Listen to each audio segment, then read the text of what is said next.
Aquesta és Laura Tormos Bargalló, una jove amb inquietuds i fortes conviccions. Sa mare, catalana, i son pare, valencià, es divorcien als 4 anys de néixer ella.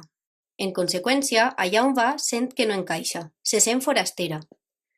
Sent ella encara una xiqueta, sa mare es llança des del balcó des de casa i deixa el passat de Laura encriptat a la seva memòria. Amb el títol d'història sota el braç, decideix marxar de nou a Barcelona a fer un màster. Allà es veurà obligada a compartir pis justament al carrer on vivia amb sa mare abans de morir ella. La investigació que enceta al voltant de sa mare transcorrirà mentre busca erigir la seva pròpia identitat, enmig de l'efervescència independentista coincident amb el referèndum escocès. Amb un estil senzill, clar i mordaç, Joanjo Garcia relata una història d'actualitat. El text, en primera persona i en present, situa l'acció l'any 2014. De la mà de Laura, l'autor plasma les aspiracions i l'amoïnament col·lectius.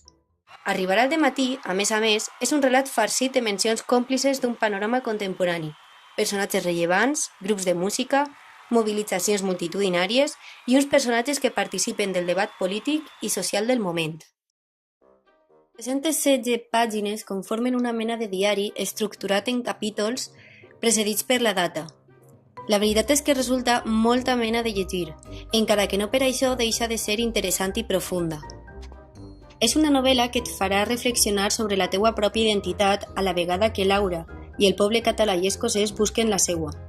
Resulta una manera no massa farragosa de perfilar-se una idea sobre el procés independentista, més enllà del marc teòric. L'epíleg, a càrrec de Manuel Delgado, incideix en la reflexió sobre la identitat i ofereix una perspectiva de la història més enllà de la ment de Laura. Arribarà el dematí, de Joanjo Garcia.